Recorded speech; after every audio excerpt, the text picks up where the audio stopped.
The crying echoed through the empty aircraft at 3 in the morning, coming from deep within a sealed section of the fuselage that hadn't been opened in 17 years. Veteran aircraft mechanic James Harlow froze in place, his wrench still gripped tightly in his right hand. 26 years working on commercial airliners had prepared him for many things. Unexpected mechanical failures, bizarre electrical issues, even the occasional stowaway. But nothing could have prepared him for what he heard that night at Denver International Airport's Maintenance Hangar 6. Before we continue this chilling aviation mystery, make sure to subscribe right now. This channel uncovers the darkest secrets and unexplained phenomena in aviation that officials desperately try to suppress. Turn on notifications so you don't miss our next investigation into the things they don't want you to know about what really happens at 35,000 feet. The Boeing 787 Dreamliner had been brought in for routine maintenance following reports of strange noises during flight. Initially dismissed as normal aircraft sounds, the creaking of metal expanding and contracting at altitude, the hum of electrical systems, the whoosh of air through ventilation ducts, several flight attendants had insisted something was different. Something was wrong.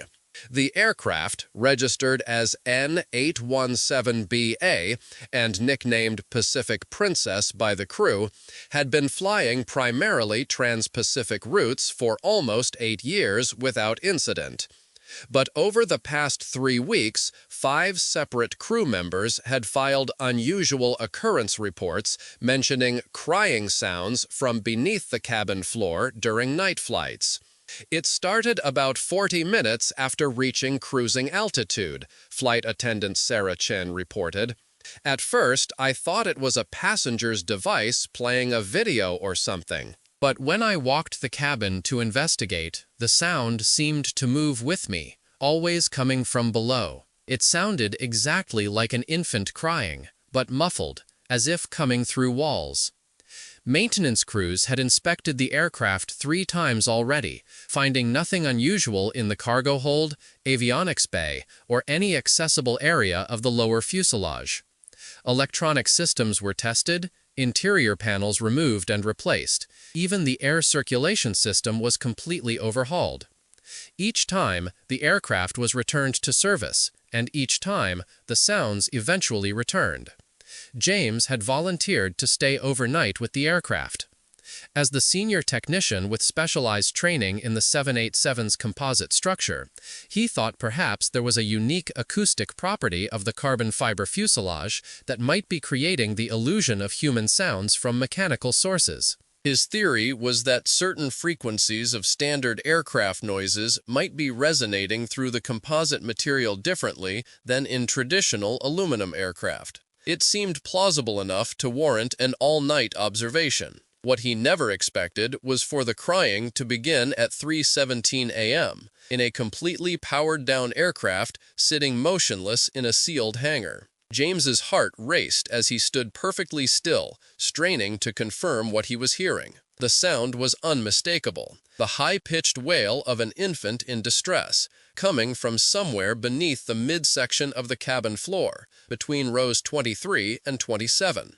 But that location made absolutely no sense. That section contained no accessible compartments, no cargo areas, nothing but structural components, insulation, and sealed systems conduits. He radioed security. "This is Maintenance Lead Harlow in Hangar 6. I need additional personnel for verification of an acoustic anomaly." He couldn't bring himself to say he was hearing a baby crying inside a sealed aircraft. He'd be removed from duty for psychological evaluation before sunrise.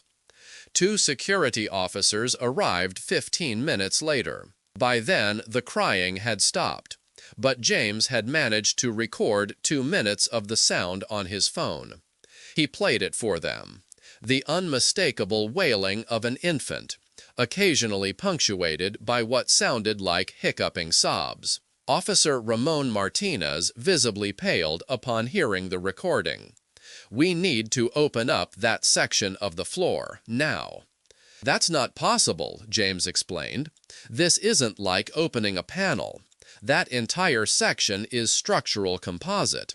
There's nothing there to access." But Martinez was insistent, making a call to his supervisor, who in turn contacted the airline's regional maintenance director. By 4:30 in the morning, 6 people stood in the darkened cabin of the Pacific Princess, listening to James's recording and debating what to do. "The aircraft's maintenance history shows no modification to that section," said Technical Operations Director Catherine Weiss, scrolling through documentation on her tablet.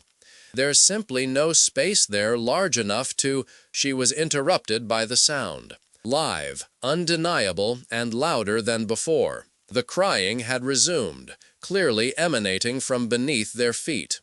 But now there was something else. A faint tapping, like tiny knuckles against the interior of the fuselage.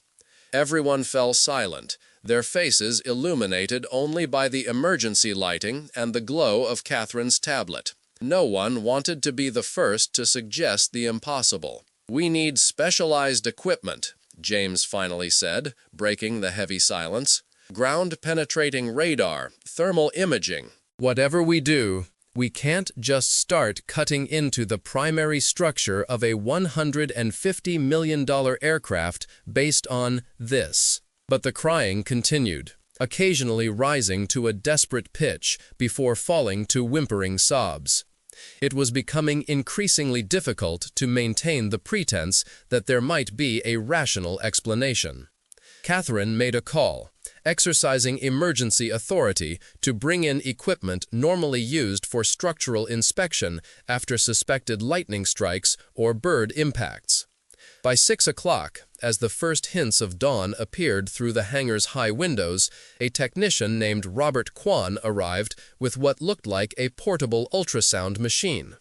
"This is designed to detect delamination in composite materials," Robert explained, running the probe over the cabin floor where the sound seemed strongest. "But it can also show voids, or foreign objects, embedded within the layered structure." The team crowded around the small screen, watching as Robert slowly moved the probe across the floor in a methodical grid pattern.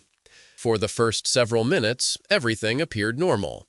The expected layers of carbon fiber, honeycomb core material, insulation, and the occasional fastener or conduit. But then the image changed.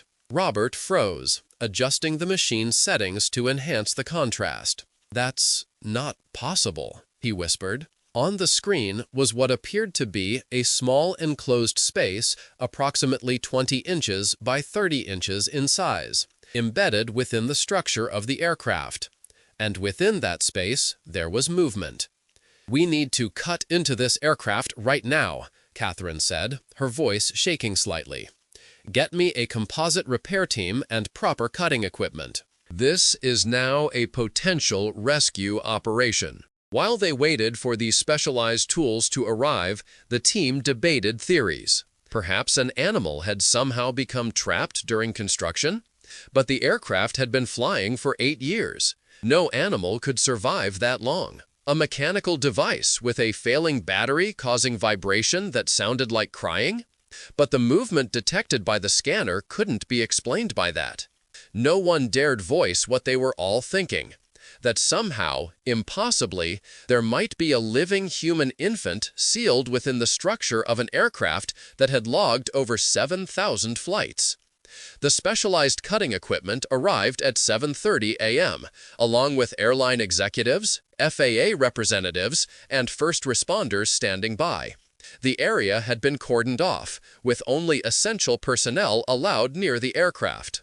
The crying had continued intermittently, sometimes stopping for 20 or 30 minutes before resuming with renewed intensity. James and 2 composite repair specialists worked carefully to cut a precise opening in the cabin floor, using water-cooled diamond saws designed for this exact type of material. It was painstaking work, cut too aggressively, and they risked damaging surrounding critical systems. Too cautiously, and whatever was inside might not survive. After 43 minutes of careful cutting, they created an 18-inch square access panel. The crying had stopped about 10 minutes earlier, replaced by an eerie silence that was somehow more unnerving. As the final cuts were completed, James used a specialized pry tool to carefully lift the section of flooring. The smell hit them first, a musty, organic odor that had no place in the sterile environment of aircraft construction. As James shone his flashlight into the opening, the beam illuminated something that defied explanation. There was indeed a small compartment embedded within the aircraft structure, but it contained no baby. Instead, there was what appeared to be a small mechanical device about the size of a shoebox, weathered and corroded as if it had been there for decades, not years. Next to it lay what looked like a child's doll, ancient and discolored, its painted features nearly worn away.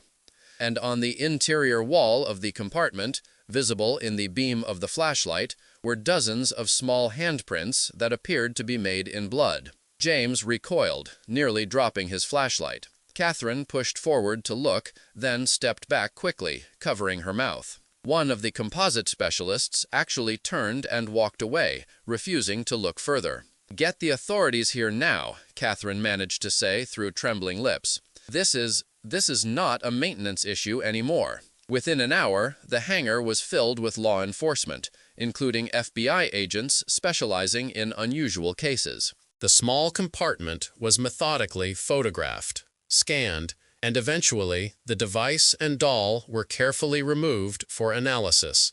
Initial examination revealed the device to be a sophisticated sound generator designed to activate based on specific flight conditions, primarily pressure changes consistent with an aircraft reaching cruising altitude. The recordings contained within it were high-fidelity samples of an infant crying, apparently captured decades ago based on the technology used. But this discovery only deepened the mystery. The Boeing 787 was a relatively new aircraft design, with the first ones entering service in 2011. This particular airframe had been manufactured in 2015, yet the device appeared to be from the 1970s or early 80s, using analog technology that predated digital audio storage. Even more disturbing were the handprints. Preliminary testing confirmed they were indeed human blood, long dried and preserved in the sealed, low-oxygen environment of the compartment. But DNA testing revealed something that sent shockwaves through the investigation team. The blood belonged to a child reported missing in 1974, nearly 41 years before the aircraft had even been built. "This is scientifically impossible," stated FBI forensic analyst Dr. Maria Guzman in her preliminary report. The physical evidence suggests this compartment and its contents have existed for approximately 50 years, yet the aircraft itself is only 8 years old. There is no rational explanation for how blood from a child who disappeared in the 1970s could be present in an aircraft manufactured in 2015. As the investigation continued, James was asked to examine manufacturing records for the aircraft in question. Working with Boeing engineers, he traced the serial numbers of every component used in the section where the compartment was found. Everything appeared normal until they reached the records for a specific carbon fiber panel that formed part of the lower fuselage structure. The panel's provenance showed it had been manufactured at a facility in Charleston, South Carolina, by a technician whose identification number didn't match any employee records. Digging deeper, they discovered this particular panel had been flagged for a minor anomaly during ultrasonic testing, a small void in the layered structure that was deemed within acceptable limits and not structural in nature. But the most chilling detail came 3 days into the investigation, when the sound device was finally opened for internal examination by electronics specialists.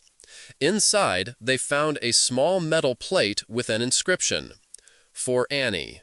May she find you in dreams, if not in life." Below the inscription was a date, April 17, 1974. The exact date 5-year-old Annie Simmons had disappeared while traveling with her parents on Eastern Airlines Flight 543 from Miami to New York. That flight had landed safely with no reported incidents.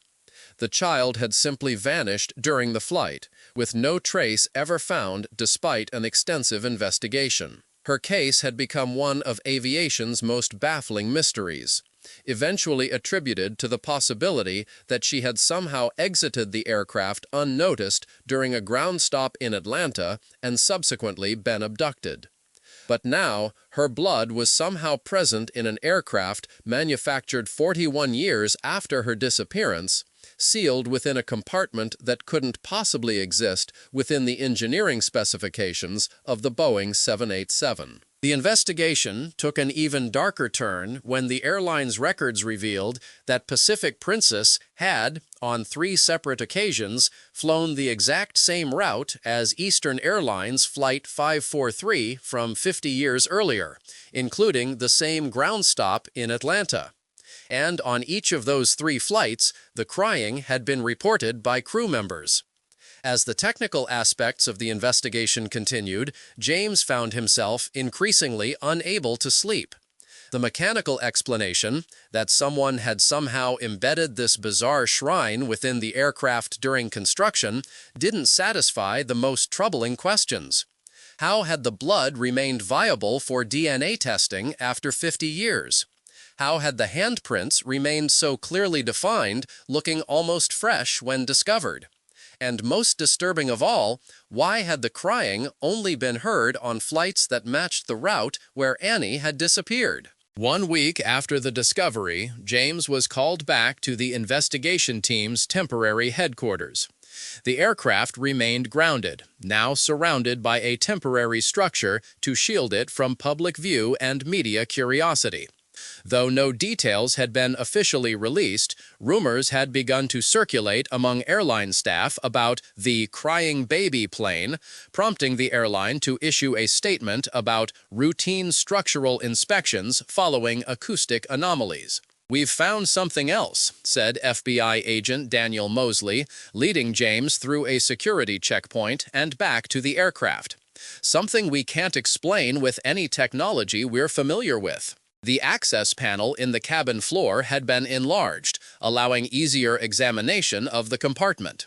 A sophisticated scanning system had been set up around the aircraft, monitoring for any unusual electromagnetic activity or sound emissions. "Last night at 3:17 a.m., the exact time you first heard the crying, our equipment detected an energy surge within the compartment," Agent Mosley explained, showing James a readout on a specialized monitor. "The signature doesn't match any known form of radiation or electromagnetic energy, and immediately afterward, this appeared." He handed James a tablet showing a high-resolution photograph of the interior of the compartment. The handprints, which had been carefully documented and analyzed over the previous week, had changed. Where before they had been random impressions across the surface, they now formed a distinct pattern, a series of shapes that looked disturbingly like letters.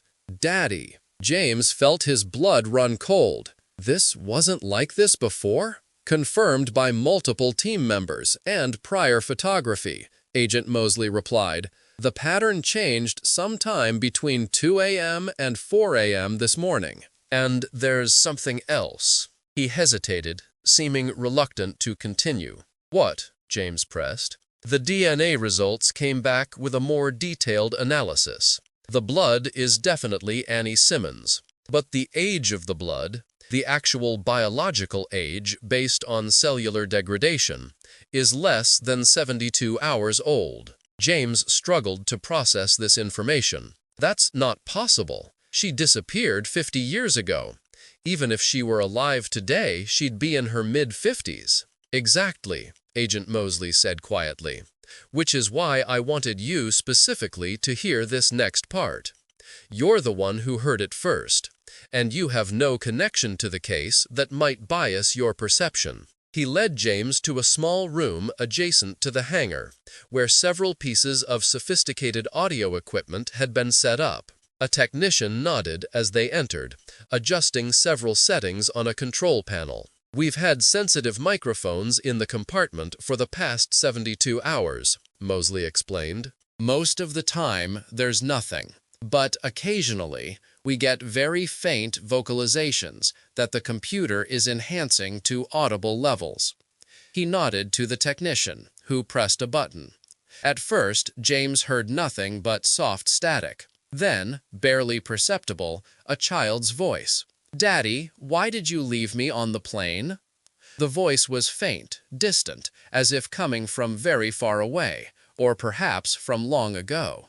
"That could be anything," James said, though his voice betrayed his unease. "Audio pareidolia, the brain trying to form patterns from random noise." Agent Mosley nodded to the technician again, who adjusted another setting and played a different recording. This time, the voice was slightly clearer. "The bad man took me to the other plane, the one that isn't born yet." James felt a chill run through his entire body. "We've run this through every audio analysis system available," Mosley said quietly. "It's not generated by any mechanical or electronic source we can identify."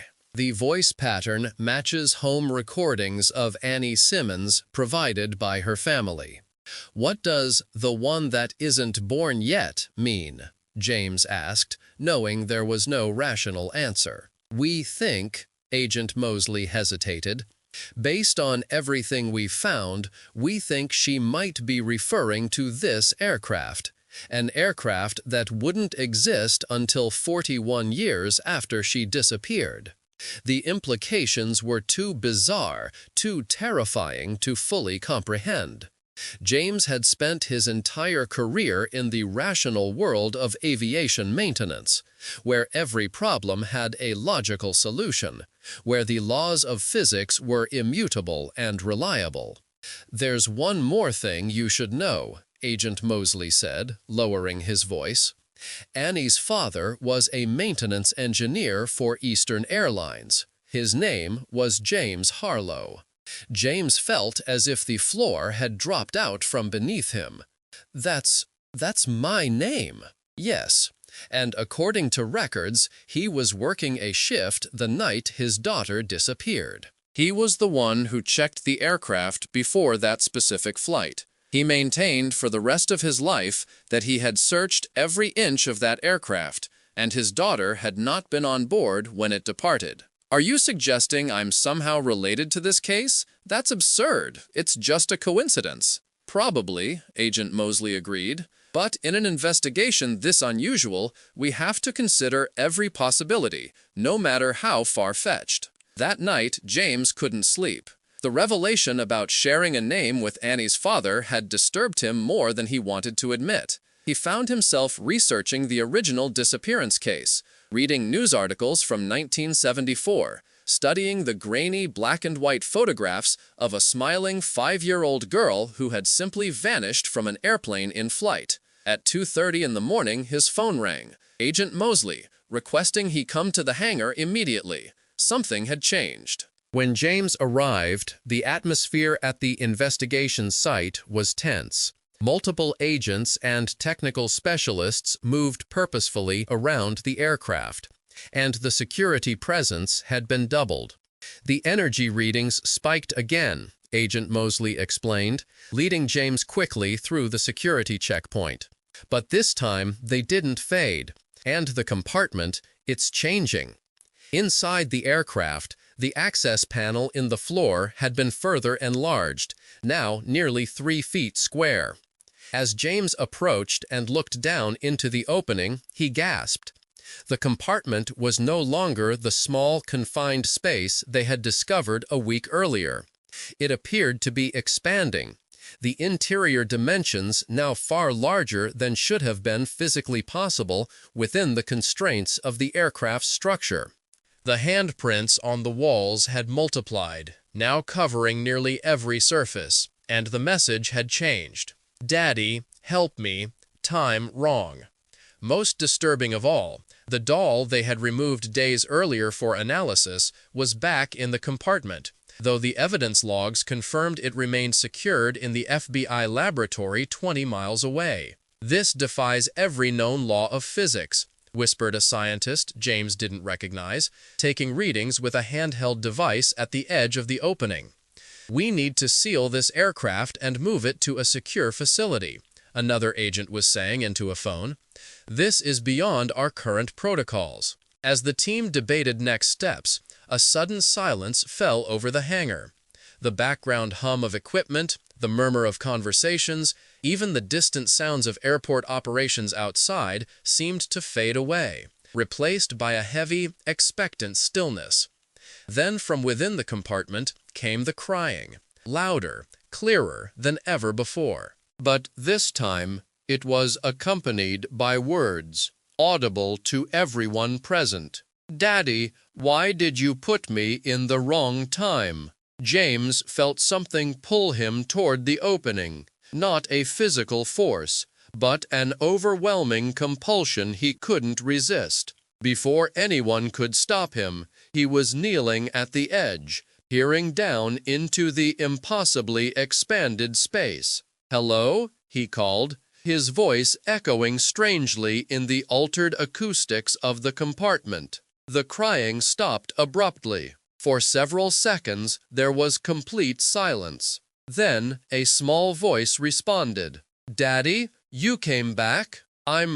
James began, but something stopped him from denying it. A memory surfaced, not his own, but somehow present in his mind nonetheless, of a small girl with pigtails, clutching a doll identical to the one in the compartment, boarding an Eastern Airlines flight. "What happened to you, Annie?" he heard himself asking, though he hadn't consciously formed the question. "The bad man said you sent him," the voice replied, now seeming to come from directly below him, though nothing was visible in the compartment. "He said you wanted me to see the future plane. He took me through the door in the bathroom, and then he left me here. But the door wouldn't open again, and the plane changed, and everyone was gone."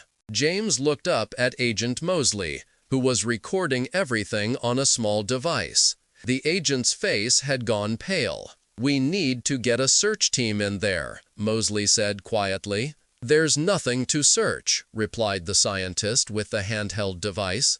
"Our sensors show that space extends approximately 12 feet in all directions from the opening, then simply ends. It's a physical impossibility." "Annie," James called again, drawn back to the voice. "Can you come toward my voice? Can you come up?" "I tried," the child's voice replied, now sounding tearful again. "But the time is wrong here. Everything moves slow, like swimming in syrup." "I've been trying to climb up for so many years." A cold realization washed over James. If what the voice was saying had any truth to it, if somehow, impossibly, this child had been trapped in some kind of temporal anomaly, then from her perspective, she might have been conscious and aware for the entire 50 years since her disappearance, experiencing time at an altered rate. "Oh God," he whispered. "Sir," called one of the technical specialists monitoring the sensors, "the energy readings are climbing exponentially. Whatever this phenomenon is, it's intensifying." As if to confirm this assessment, the edges of the opening began to emit a soft bluish glow. The compartment below seemed to pulse, the handprints on the walls shifting and moving as if alive. "Everyone out of the aircraft now," ordered Agent Mosley. "Standard containment protocols for unknown phenomena."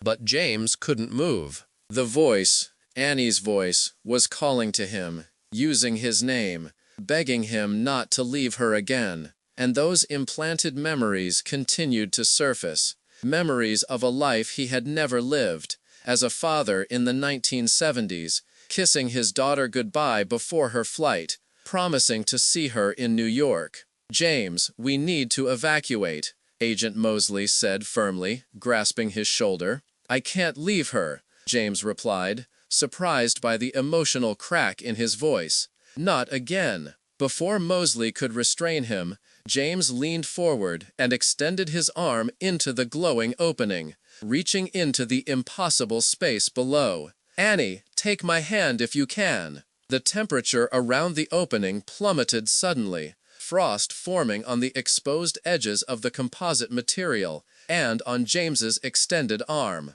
The blue glow intensified, now bright enough to cast shadows across the cabin ceiling. Then, impossibly, something grasped his hand, tiny fingers wrapping around his own with desperate strength. James pulled, feeling resistance, like he was trying to lift something through thick mud. The strain was incredible, his muscles screaming with effort.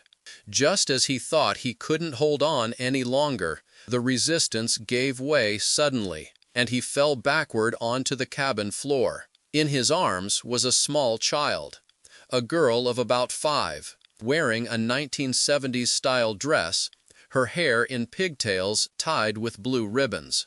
She was semi-translucent, her form wavering like a heat mirage, but undeniably present. "Daddy," she said, her voice echoing as if coming simultaneously from her translucent form and from the compartment below. "You found me." The entire aircraft shuddered violently, the composite structure creaking and popping, as if under enormous stress. Warning alarms began to sound throughout the hangar. "We need to move now," shouted Agent Mosley, physically pulling James to his feet while he still clutched the spectral child. They ran, James cradling the flickering form of Annie as the team evacuated the aircraft. Behind them, the blue glow from the compartment intensified, now pouring out through windows and doors, illuminating the entire hangar in its unearthly light. From the safety of the concrete blast bunker outside the hangar, they watched as the phenomenon reached its climax. The aircraft itself began to shimmer, becoming partially transparent, revealing another aircraft within or behind it. An older model, the distinctive shape of a 1970s-era Eastern Airlines jet. For a brief moment, the two aircraft existed simultaneously in the same space. The modern Boeing 787 and the vintage airliner from 50 years earlier. Then, with a thunderous crack that shook the entire airport, both aircraft vanished, leaving only an empty hangar bathed in normal light. In James's arms, the form of Annie solidified, becoming fully corporeal, a real physical child. She looked up at him with eyes that reflected 5 decades of loneliness and confusion, then buried her face against his chest and began to cry, normal, human tears of relief. The investigation that followed would challenge the foundations of modern physics. The aircraft, both aircraft, had completely disappeared, leaving not a single molecule behind according to the most sophisticated detection equipment available. In their place was a single item, the doll that had been found in the compartment, now worn and aged as if it had been there for 50 years. DNA testing confirmed that the child found in James's arms was indeed Annie Simmons, with her biological age still 5 years old, exactly as she had been on the day of her disappearance in 1974. James, who had no family of his own, became her legal guardian after extensive psychological evaluation and security clearance procedures. The official explanation given to the public was that Pacific Princess had been retired from service due to irreparable structural anomalies, and that a child found during the inspection process had been reunited with distant relatives. But the truth was far stranger. documented in classified reports and studied by government scientists who developed new theories about localized temporal distortions and the possibility that consciousness itself might somehow influence the physical properties of time and space. As for James and Annie, they created a new life together, bound by an inexplicable connection that transcended conventional understanding of time, identity, and possibility. Annie slowly adjusted to the modern world, though she would sometimes wake screaming in the night, crying that the time was wrong and that she was still on the plane that wasn't born yet. The doll remained in a secured government facility, occasionally exhibiting unexplained phenomena, changing position when no one was watching, or emitting the faint sound of a child's laughter during power outages. Most disturbing of all, reports of crying sounds in aircraft during night flights continued to surface occasionally across various airlines and aircraft types.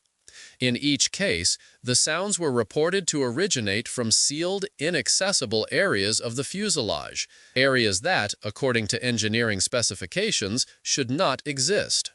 What would you do if you heard a child crying inside an empty aircraft at 3 in the morning? Do you believe some mysteries in aviation remain deliberately hidden from the public? Share your thoughts in the comments below. And subscribe now for more forbidden aviation secrets that the industry doesn't want you to know about.